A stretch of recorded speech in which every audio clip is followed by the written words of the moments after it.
Mr. Wilson's got a lot of tractors and a lot of different kinds of tractors. I'll just kind of walk down them and fill you in on what he's got.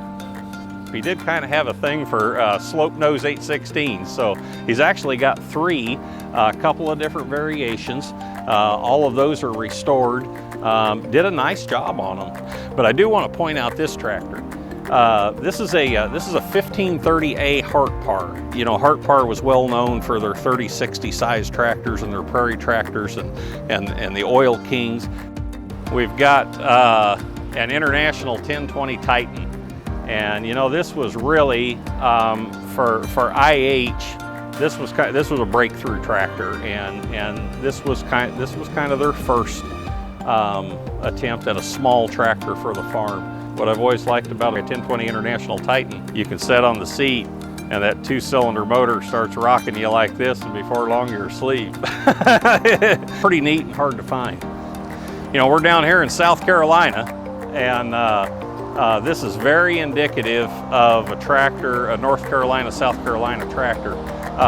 This is an offset tractor. So you notice where the seat and the steering wheel is, it's offset over to the right, so the driver can see down the side of the hood. So lower production because they were made for a regional area and a specialty crop. So, you know, pretty highly sought after for collectors. Now, if you want something just for fun, here's a little Ford with a V8 engine that's been transplanted into it with Offenhauser heads. If you had it in a parade, you could crack the throttle a little bit, you could scare all the children and send them up onto the curb with their mamas. So here's a staple for a 2-cylinder collector. You know, everybody likes the 30 series because that was the last 2 cylinders of John Deere's line, made up until 1960. And this is the smallest horizontal 2-cylinder in a 530. They're just a really nice tractor. If you're a new collector and you don't have a lot of room and you're wanting something easy to haul, 530 just really fits the bill. I want to point out this tractor in Mr. Wilson's collection.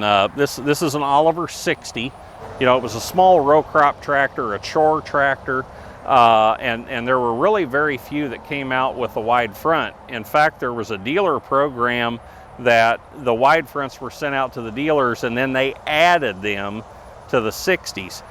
When they came out from the factory with a wide front, they had a B suffix on the serial number, and this is one of those few tractors that came out from the factory with the wide front and the B suffix. This is one of the most unique tractors in Mr. Wilson's collection, kind of a highlight, just in the fact that it's a 330, but it's also mounted up with a 1-row planter. Makes it even a little more unique. Everything's represented from Oliver, Cockshut, John Deere, Case, Farmall. Even though Mr. Wilson has tractors from every brand, you can see that he was pretty partial to John Deere. He's got nearly every model of the 2-cylinders represented in some way, shape, or form. Bs, BOs, BRs, A's, 730s, 630s, right down the line. You know, here's even a Dubuque crawler. You know, if you're a Deere aficionado, you do not want to miss this. Just about everything on the small tractor line, and you know, sometimes this phrase is overused in the auction business, but there is something here for everybody.